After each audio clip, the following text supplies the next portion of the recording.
It's 8:30 in the morning and Felicia would normally be getting ready for work. But like many others in Dubai, she lost her job last year in the wake of the economic slowdown.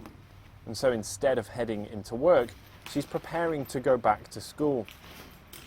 And she's one of a growing number of students using their newfound free time to improve their CV, to make sure they're better prepared for when the market picks up again.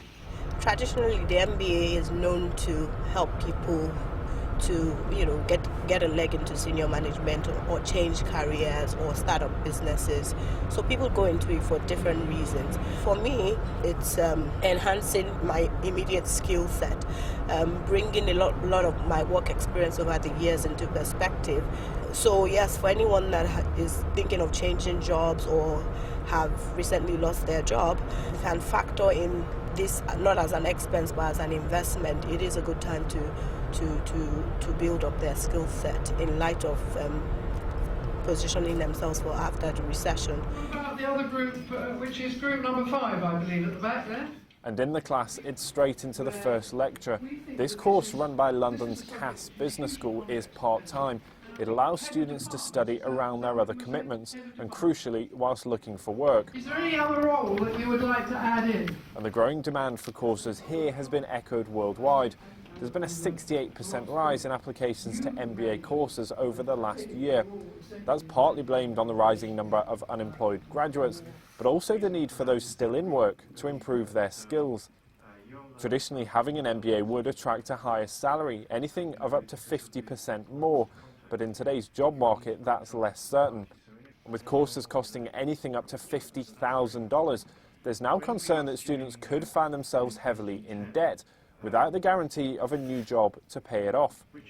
And so in a job market like Dubai, where there have been wide-scale layoffs, is it really the best time to be taking a course?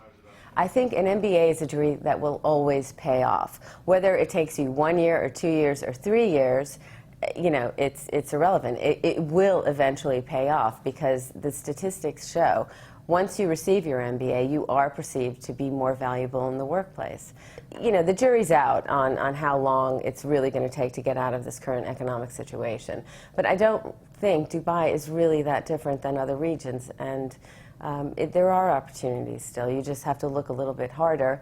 Dubai is a launching pad for the whole region, and this is a region that is changing, and education is a big part of what's going on here. But with a growing number of MBA courses and newly qualified MBA students, is there a danger that it could lose its appeal to potential employers? For students who've spent thousands on the course fees, is that really a guarantee of a well-paid job at the end of it? I don't think it is a catch-all solution, and it probably hasn't been for some time. I think it's more about what people do with their MBA that will, over the medium term, see them earning more money. And by that I mean it's taking what they've learned in their MBA, applying it in the role that they're in or the role that they move to, performing better than their peers, progressing more quickly than their peers, therefore earning more money and being in more senior positions. And so for students like Felicia and her course mates, their MBA is one step on the road back to work. With a qualification, they'll have new skills and new experience. But the real challenge comes in competing with the thousands of other students who now have exactly the same. Ben Thompson, BBC News, Dubai.